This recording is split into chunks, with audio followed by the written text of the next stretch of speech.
नमस्कार दोस्तों, भाइयों, प्यारे किसान साथियों, स्वागत करता हूं आप सभी का दिल्ली मंडी टुडे चैनल पर। आज तारीख हो चुकी है 11 अक्टूबर 2022 और आज दिन हो चुका है मंगलवार का। मौजूद हूं राजधानी दिल्ली की आज़ादपुर सब्जी मंडी में और आपको बताने वाला हूं कि सुबह के मुकाबले दोपहर में प्याज का क्या कुछ भाव रहा है, क्या कुछ बाजार रहा है। और ये सीधी तस्वीरें आप देख पा रहे हैं आज़ादपुर मंडी और दिल्ली मंडी टुडे चैनल के माध्यम से कि आज कैसी क्या गिराकी है, क्या कुछ माहौल बना हुआ है, क्या कुछ स्थिति बनी हुई है, क्या कुछ परिस्थितियां बनी हुई हैं। सीधी तस्वीरें आपको दिखा रहा हूं। और अगर बात करें मौसम की तो सूर्यदेव छुट्टी से कहीं ना कहीं वापस आते हुए नज़र आपको आएंगे। जो पिछले तकरीबन 80 घंटों से ज़्यादा जो है एक मौसम बना हुआ था, वो मौसम जो है कहीं ना कहीं चेंज हो गया है। और ये वैसी ही धूप मैं देख पा रहा हूँ जैसी कि आज से 4 से 5 दिन पहले धूप निकला करती थी। और कहीं ना कहीं मौसम में उसी प्रकार से उमस बन सकती है अगर इस तरह की धूप अगर आज देखने को मिली। चलिए अब आपको बताते हैं कि प्याज का इस समय जो है लगभग थोड़ी देर में दोपहर हो जाएगी, क्या कुछ भाव इस समय चल रहा है, क्या कुछ इस समय बाज़ार चल रहा है। सारी जानकारी के लिए पहुँचे हैं अपने किशन भाई साहब के पास में। भाई साहब जी नमस्कार। नमस्कार शर्मा जी, नमस्कार। कैसे हैं? बस ठीक है शर्मा जी। अगर बात करें आज मंगलवार हो चुका है, सप्ताह का दूसरा दिन है, तो किशन भाई साहब अगर आज बात करें सुबह के मुकाबले बाज़ार कहाँ जाता हुआ नज़र आ रहा है? जी शर्मा जी, आज बाज़ार क्या है कि जैसे अराइवल कम रहती तो हमारा अनुमान था कि 1-2 रुपये ऊपर ही जाएगा जी, लेकिन आज अराइवल काफ़ी है और फ्रेश अराइवल 74 गाड़ी की है इधर और 14-15 गाड़ी नेफड में है जी, मतलब 90 गाड़ी की अराइवल है और 90 गाड़ी के अलावा बैलेंस भी है हमारे पास जी। टोटल मिला के मैं आपको बताऊं, बैलेंस हमारे पास लगा के जी। तो 150 गाड़ी के लगभग है। अच्छा। यानी 141 गाड़ी हमारे फड़ों पे हैं जी। और 14-15 गाड़ी वो लगा के तो 150-55 गाड़ी के लगभग टोटल माल है। 150 गाड़ी क्रॉस है मतलब जी।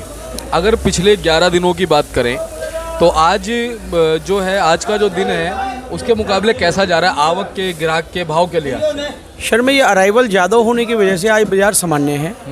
मतलब ग्राहक के दिमाग में था है कि कहीं शायद आज अराइवल ज़्यादा है तो मंदा मिलेगा, लेकिन मंदा कोई मिलने वाला है नहीं। क्योंकि पीछे की मंडियाँ तेज़ हैं। अगर देखा जाए तो नासिक, पूना, MP हर जगह मतलब कल अराइवल वहाँ ज़्यादा थी।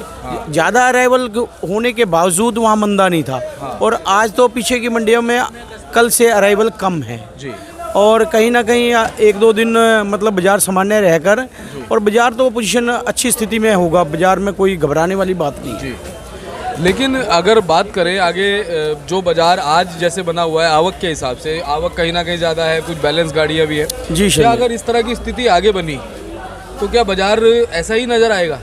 जी शर्मा जी, अगर गिराकी खुलती नजर अराइवल आएगी? देखो अगर बनेगी भी तो 2-4-5 दिन अराइवल ज़्यादा बनेगी। हाँ। उसमें हो सकता है देखो अब 5-6 रुपये किलो ऊपर गया है बाजार, 6-7 रुपये, हो सकता है 1-आध रुपये दब भी जाए बाजार। जी, जी। लेकिन ऐसी कोई मंदे वाली पोजीशन नहीं है। और मेरा किसान भाई व्यापारी भाइयों से निवेदन है जी कि घबराएं ना, क्योंकि नए की फसल काफ़ी ख़राब है। ये समझ लो अलवर एरिया की, जहाँ की सुनने में आ रहा है कोई 35% बोल रहा है, कोई 30%, 40%, लगभग 30 से लाके 40% तक जो अलवर एरिया की फसल है ना वो ख़राब है। अच्छा। और थोड़ा सा ये बारिश की वजह से थोड़ा सा लेट भी हो जाएगा जी। और साउथ की फसल तो काफ़ी ख़राब है जी।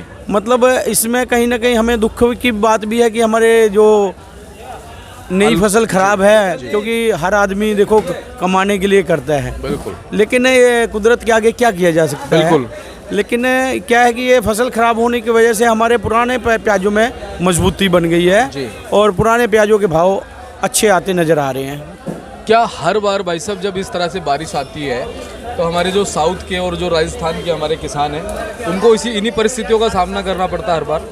जी शर्मा जी, साउथ की फसल तो ज़्यादातर देखने में अब कुछ ऐसा आता है, कुछ मौसम का ऐसा हिसाब हो गया है कि साउथ की फसल पे तो बरसात का साया रहता ही रहता है। लेकिन अलवर एरिया में इस बार ज़्यादा बारिश है, लेकिन इतनी बारिश नहीं होती और फसल अच्छी आती है। एक वो जलेबी रोग होता है, कुछ थोड़ा बहुत होता है, लेकिन इस बार भी थोड़ा बहुत 5-10% सुनने में आया था। लेकिन अभी कितना खराबी है ये बहुत जल्दबाजी होगी कहना अभी, क्योंकि 2-3 बंदों से मेरी बात हुई है, उन्होंने सबने कहा कि 4-5 दिन के बाद सही आंकड़े सामने आएंगे कि कितने % फसल खराब है। जी। अगर बात करें वैसे आज़ादपुर मंडी की, तो इस समय आज़ादपुर मंडी में जो क्वालिटी पहुंच रही है प्याज की, किस तरह की क्वालिटी हम दिखा भी देते हैं एक बार अपने जितने भी हमारे दर्शक हैं हाँ जी शर्मा, ये देखो ये एमपी का प्याज है जी, और ये इधर लगा हुआ है, ये देखिए मतलब इधर ये बैग लगे हैं जी, ये 19 रुपए किलो बिका है। अच्छा और ये गुलटा में आ जाता है जी, ये 15 रुपए किलो बिका है जी, मतलब पौने 15 कह सकते हो जी, और एक ये समझो 16 रुपए की रेंज में बिकेगा हाँ, और वो भी समझो 18 से 19 रुपए की भी रेंज में है। हाँ, मतलब ये पोजीशन में है।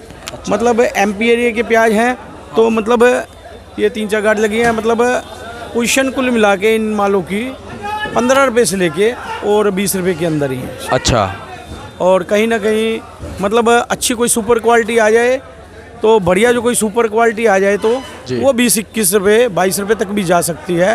और नासिक के माल जो है 20-22-23 रुपये तक भी बिक रहे हैं बढ़िया माल जी। और पूना के माल 23-24-25 रुपये तक जी। और कल देखने में आया था कि 1-2 लाट हमारे यहाँ पे 27-28 रुपये तक और 30 रुपये तक भी टच हो गया है बाजार जी।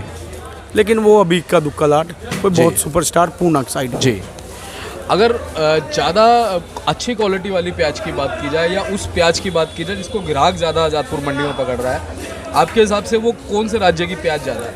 शर्मा ये देखो एमपी का माल ज़्यादा आ रहा है हाँ। और एमपी का माल ही ज़्यादा बिक रहा है हाँ। राजस्थान का माल उससे दूसरे नंबर मतलब राजस्थान का प्याज है हाँ। राजस्थान का प्याज देखा जाए तो हमारे यहाँ पे 500 रुपये मन से लेके 800 रुपये मन तक, यानी 12-13 रुपये किलो से लेके और 20 रुपये तक किलो तक, 20-20.5 रुपये हमने एक लाट बेचा था कल 811 रुपये मन, यानी 20 रुपये किलो मतलब ये पोजीशन में बिक रहा है। और आगे के राजस्थान का प्याज ये लाल प्याज है ये कहीं ना कहीं 19-19.5 रुपये की रेंज में ये बिका है मतलब। और ये पोजीशन है मतलब राजस्थान की ये गाड़ी लगी थी आज जी। तो पोजीशन कुल मिला के ठीक है, अच्छी रहेगी पोजीशन, घबराने वाली कोई बात नहीं है। अब किसी दिन थोड़ी सी अराइवल ज़्यादा होती है तो मेरा किसान भाई व्यापारी भाइयों से निवेदन है जो एक आध दिन का ब्रेक लगा दें, बाजार मतलब संभलने वाला है, कोई घबराने वाली बात नहीं है। आपके पास में भाई साहब यहाँ पर जो है फेरी वाले भी आते हैं, जो लोग दिहाड़ी मजदूरी करके प्याज बेचते हैं वो भी आते हैं जी, छोटे ठैये लगा करके बेचते हैं। इस समय आपके हिसाब से जो बाहर रिटेल में प्याज का जो भाव चल रहा है वो कहाँ तक पहुँच रहा है? शर्मा यहाँ पर हम ज़्यादातर माल ये समझ लो 15 रुपये से 25 रुपये के अंदर बेच रहे हैं जी। और वहाँ पे मेरे हिसाब से 25 रुपये से लेके और 35-40 तक छू गया होगा। 40 रुपये को छू गया है हाँ। क्या एक मिनट, ये ग्राहक खड़े हैं, कहाँ बेचते भैया? क्या भाव बेचते हो आप लोग रिटेल में? फिलहाल 25 रुपये बेच रहे हैं। अभी तक तो 20-25 चल रहा था, अब 25-30 बेच रहे होगे? नहीं, 20-25 ये भी बेच रही थी। अभी 20-25 बेच रहे हैं। ये पुराना माल इनके पास जो सस्ते भाव का पड़ा था वो ये 20-25 बेच रहे थे। अब कहीं ना कहीं यहाँ से 20 रुपये लेके जाएंगे, 22 लेके जाएंगे तो नेचुरल है इनको 25-30 रुपये 35-40 तक भी बेच। जो साउथ के इलाके हैं इधर दिल्ली में जो अच्छी कॉलोनियाँ हैं वहाँ 40 रुपये तक हो गया होगा बाजार। ये पूछिए इनसे कि क्या इनको इस समय जो भाव बढ़े हैं उनको लेकर के भी दिक्कतें आ रही है? जो अभी यहाँ पर भाव बढ़े हैं और आप जाके बेचोगे तो उसमें आपको कोई दिक्कत आएगी बेचने में? बहुत अभी दिक्कत तो आएगी। अभी अचानक से अभी रेट बढ़ गए तो दिक्कत आएंगी। हाँ, मतलब किसी के पास पुराना पहले का अगर खरीदा हुआ पड़ा है वो अपना पड़ते से बेचेगा। एक बार तो थोड़ा सा 5-7 दिन के लिए इनको थोड़ा सा लगेगा, जिसके बाद पहले का खरीदा हुआ पड़ा है वो 20 रुपये बेचेगा और ये ले जाएंगे तो इनको 30-40 रुपये का 30-35 रुपये का पड़ता होगा बिल्कुल। तो 2-3 दिन तो अभी थोड़ा सा लगेगा, लेकिन बाजार स्टैंड रहेगा, किसी को भी घबराने वाली बात सही बात है। क्योंकि प्याज एक ऐसी चीज़ है जो हर समझ लीजिए राज्य में खाई जाती है जी शर्मा, और हर मोहल्ले में खाई जाती है, हर जगह खाई जाती है, हर गांव में खाई जाती है। और प्याज के बगैर और टमाटर आलू इन सब सब्जियों के बगैर गुजारा नहीं है, बहुत ज़रूरी चीज़ें हैं। क्योंकि अभी जब पाकिस्तान में जब इतनी बड़ी त्रासदी आई तो उसके बाद वहाँ त्राही माम मच गया इन सब चीज़ों के लिए। तो ये बुनियादी सब्जियाँ हैं और इनकी हमेशा ज़रूरत पड़ेगी और भाव अगर बढ़ेगा भी तब भी लोग इन्हें खाएंगे और खाना उन्हें पड़ेगा। खाना पड़ेगा शर्मा ही, खाना पड़ेगा, सही बात है। लेकिन मेन चीज़ यही है कि अगर एक सामंजस्य बना रहे, किसान को उसका मेहनताना अगर समय पे मिलता रहे, सारी चीज़ें सर्कुलेशन के हिसाब से चलती रहे तो भाव मेरे ख्याल से हमेशा स्थिर ही रहेंगे जी। भाव में इतनी दिक्कत फ्लक्चुएशन नहीं आएगी। लेकिन फ्लक्चुएशन जब आती हैं जब कहीं ना कहीं किसान जो है त्रस्त हो जाता है, किसान को जो है उसकी मेहनत का फल नहीं मिलता, जो उसने लागत लगाई है वो नहीं मिल पाती, उसके बाद उसे बहुत दिक्कतें आती हैं। बिल्कुल। तो कहीं ना कहीं उसकी मंशा रहती है कि मुझे 2 पैसे मिलें। बिल्कुल शर्मा, ठीक बात है आपकी। अच्छा किशन भाई साहब, बात करें नेफेड की जी शर्मा, तो लगातार नेफेड की मैं देख रहा हूँ 15 गाड़ियाँ 20 गाड़ियाँ जो है आजादपुर मंडी में आ रही हैं।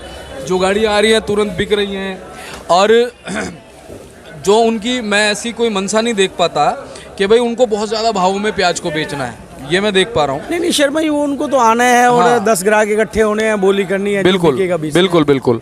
और उनको तो एक अपना एक सर्कुलेशन बना के रखना है उनको तो प्याज का, सर्कुलेशन बना कि भाई जब प्याज के भाव बढ़े तो उसमें ब्रेक लगाएं। तो आप क्या मानते हैं कि अब जो नेफेड की प्याज है, जिसकी हम बात कर रहे थे कि 2.5 लाख टन का बफर स्टॉक नेफेड ने बनाया है, और उसमें हम ये भी बात कर रहे थे कि शायद हो सकता है उसमें काफ़ी ज़्यादा परसेंटेज के हिसाब से प्याज खराब हुई है। आपके पास में लगातार आप गणना भी करते हैं, आपके पास में लगातार जानकारियाँ भी आती हैं, आपका क्या पर्सनली मानना है कितने प्रतिशत प्याज उनकी खराब हो चुकी है? शर्मा भाई मेरे हिसाब से तो आधे के लगभग उनका प्याज खराब होगा, खराब हो चुका है, क्योंकि आधे में मतलब 2.5 लाख टन में से, और मुझे लगता है कि 1 लाख टन तो खराब होगा ही होगा। बिल्कुल। और कुछ उनका सी ग्रेड बन जाएगा, सेकंड हाँ। क्वालिटी कहते हैं जी। और फर्स्ट क्वालिटी तो मेरे ख्याल 1 लाख टन ही बचेगा उनके पास। किशन भाई साहब, जैसे कि दिल्ली में नेफेड का प्याज आ रहा है, ऐसी अनेकों राज्यों में जो है नेफेड का प्याज जा रहा है, तो आपका क्या मानना है कितने दिन तक अभी नेफेड सरवाइव करेगा और मार्केट में अपनी प्याज बेचता रहेगा, और कब तक इसके प्याज की खत्म होने की जो है संभावना है आपके साथ? शर्मा जी मेरे हिसाब से इनका 3 महीने का होता है। हाँ। सितंबर, अक्टूबर और नवंबर। अच्छा। इनको नवंबर तक खत्म करना होता है, उनका टारगेट होता है भाई इतने 1000 टन यहाँ दिल्ली भेजना है, पंजाब, रांची, लखनऊ, मतलब वो कई स्टेट हैं इनके पास जी।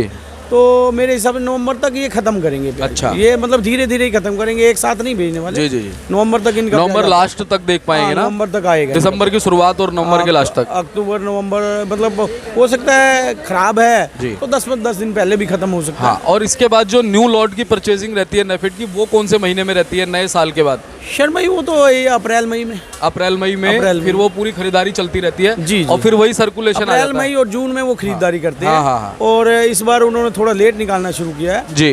पहले तो सितंबर अगस्त में ही शुरू कर देते थे जी। इस बार सितंबर, अक्टूबर, नवंबर। जी। किशन भाई साहब, एक अहम सवाल जो हर बार पूछता हूँ, वो हमेशा पूछना इसलिए ज़रूरी क्योंकि वो हर रोज़ वो सवाल जो है अपडेटेड हो जाता है। जी शर्मा जी। वो प्रीवियस नहीं रहता। जी वो शर्मा जी। हर रोज़ जो आज का दिन है उस दिन वो सवाल पूछना बहुत लाजमी रहता है। तो आपके हिसाब से सभी ये चीज़ मान रहे हैं कि भाव तो बढ़े हुए हैं जी और आगे भी मार्केट स्टेबल रह पाएगी। आपके हिसाब से अगर हम भाव के हिसाब से प्रेडिक्शन नहीं कर सकते, लेकिन आपके हिसाब से भाव कितना बढ़ सकता है? और जी शर्मा जी, प्याज में तो ये समझ लो कि पुराने प्याज में सुधार काफ़ी लग रहा है। अच्छा। मेरे ख्याल 5 से 7 रुपए किलो तक और बढ़ सकता है बाजार। 5 से 7 ज़्यादा भी रुपए बढ़ तक? सकता है। अच्छा। ज़्यादा भी बढ़ सकता है, जी। ये तो समय बताएगा कि मौसम कैसा रहता है। बिल्कुल सही बात है। और बहुत ज़्यादा कहना तो जल्दबाजी जी, होगा, जी। लेकिन कहीं ना कहीं सुधार तो रहेगा, बाजार में सुधार रहेगा, ऐसा लग रहा है। किसानों के मार्गदर्शन के लिए अंत में 2 शब्द जो हर बार कहते हैं। शर्मा जी, मैं तो पिछली वीडियो में भी बताया था और आज भी मैं बता रहा जी। हूँ, हमारे किसान भाई, व्यापारी भाई जो छोटे हैं, जिनके पास कम माल है, समय लेके घबराएं ना, धीरे धीरे प्याज को निकालें। हाँ। और थोड़ा थोड़ा माल, पूना में जो मार्केट है ना, वो मार्केट यहाँ पे है। अच्छा। अगर पूना वाले किसान भाई यहाँ बेचते हैं तो कहीं ना कहीं मुझे लगता है कि उनको पड़ता नहीं है। अच्छा। वहाँ पे बेचें। हाँ। महाराष्ट्र में तेजी है, जो महाराष्ट्र में मंडियों में भाव है ना, महाराष्ट्र की मंडी में जो भाव है और वो भाव यहाँ पे है 20 रुपये, 22 रुपये, 23 रुपये तक वहाँ पे भाव खुला है। हाँ। और वो किसान भाई उस पास की बड़ी मंडी में ले जाके बेचें, क्योंकि पूना में और महाराष्ट्र में साउथ की डिमांड की वजह से बाजार बराबर बना हुआ है। हाँ। तो इधर एमपी के व्यापारी, इनका जो भाड़ा इधर दिल्ली के लिए कम होता है, एमपी वाले व्यापारियों का दिल्ली के लिए भाड़ा कम होता है, और एमपी वाले व्यापारी किसान भाई इधर माल भेजें, और महाराष्ट्र वाले और पुणे वाले जो व्यापारी हैं उनका इधर पड़ता लगे बीच बीच में इधर भी भेजें। बिल्कुल। लेकिन इधर से ज़्यादा पैसा उनको उधर ही मिल जाएगा। धीरे धीरे प्याज बेचें, बहुत बढ़िया। कोई घबराने वाली बात नहीं है, मेरा ये सुझाव है, बाकी अपने मन की करें। अच्छा, एक दिवाली आने वाली है, तो 2 शब्द दिवाली के लिए भी ये मैं आपसे सुनना चाहूँगा, क्या प्याज धमाका करने वाली है? जी पक्का दिवाली धमाका होने वाला है। होने वाला है दिवाली ऐसा लग धमाका? रहा है, ऐसा लग रहा है दिवाली धमाका होने वाला है। और हम तो कहते हैं कि हमारे जितने भी किसान साथी हैं उनके बम्पर जो है वो समझ लीजिए प्याज बिके, अच्छे उनको भाव मिले। उन्होंने बेचारों ने बड़ी परेशानियां, बड़ी त्रासदी झेली है। और नया प्याज भी जो है ना जी। अब जिनका खराब हो गया बेचारों का, उनके तो हम बारे में कुछ कह नहीं सकते, उनके लिए तो हमें दुख है कि उनका प्याज खराब हो गया। लेकिन जिनकी अच्छी फसल आएगी नए प्याज की, और उनको भाव भी अच्छा मिलने की उम्मीद है। जी जी। कोई घबराने वाली बात नहीं। चलिए, बहुत बहुत धन्यवाद किशन भाई साहब। हर बार आपसे बहुत अच्छी, बहुत सटीक, बहुत सच्ची और बहुत प्रेरणादायक जानकारी मिलती है। हमेशा आप अपने व्यापार के साथ में देखता हूँ आपके कितने सारे ग्राहक यहाँ पे रहते हैं उसके बावजूद आप अपनी इतनी अच्छी जानकारी और विश्लेषण करते हैं, लिख लिख करके हमेशा जानकारी देते हैं।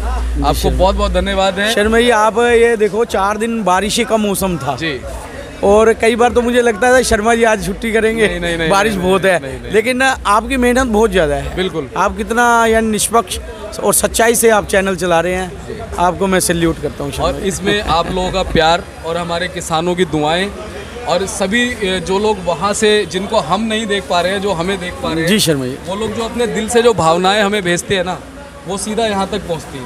उस कनेक्शन को कोई काट नहीं सकता और प्रभु ने ही ये प्रेरणा हमें दी है। तो बारिश हो चाहे तूफान हो, तो हम अपना काम करते रहेंगे और आपके प्यार से और आपकी कहते हैं ना शर्मा जी, वीर तुम बड़े चलो, धीर तुम बड़े चलो। बिल्कुल है कि नहीं है? सही बात है। हाथ में ध्वजा रहे और बाल दल सजा रहे, हाँ, दल कभी रुके नहीं, ध्वज कभी झुके नहीं। बिल्कुल, क्या बात है, बहुत बढ़िया। आपने शुरू करी और थोड़े से मैंने उनको शब्दों को आगे बढ़ाया। आपने बहुत वो माला पिरो दिया आपने। बिल्कुल किशन भाई साहब जी जी, और आपकी भावनाओं को सभी समझते हैं। बहुत बहुत आपका धन्यवाद है। एक बार मोबाइल नंबर और एक बार अपना फड़ का नाम एड्रेस बता दीजिए। मोबाइल नंबर शर्मा जी 9312241762, सूरज ट्रेडिंग कंपनी, A1158, आज़ादपुर सब्जी मंडी। बहुत बहुत धन्यवाद किशन भैया, ऐसे ही आते रहेंगे, आपसे जानकारी लेते रहेंगे। धन्यवाद। और एक बार आपको बोर्ड दिखाता हूँ मैं भाई साहब का। ये देखिए, Suraj trading company Pratap trading company के नाम से है। और भैया, और दूसरा बोर्ड जो है वो इस तरफ है और ये भी इससे ही रिलेटेड है। चलिए दोस्तों, वीडियो को लाइक कीजिएगा, चैनल को अभी के अभी सब्सक्राइब कीजिएगा, ताकि इसी तरह से दिल्ली की आज़ादपुर मंडी से आपको और ज़्यादा महत्वपूर्ण, उम्दा और बेहतरीन जानकारियाँ उपलब्ध करा पाएँ। चलिए दोस्तों, वीडियो को लाइक ज़रूर कीजिएगा और चैनल को क्या करना भैया, सब्सक्राइब करना है। देखो भैया नहीं बोल दिया, आप सब्सक्राइब कर लेना, शर्माना नहीं है बिल्कुल भी। चलिए मिलते हैं अगली अपडेट के साथ, तब तक के लिए जय हिंद, जय भारत, जय जवान, जय किसान, नमस्कार।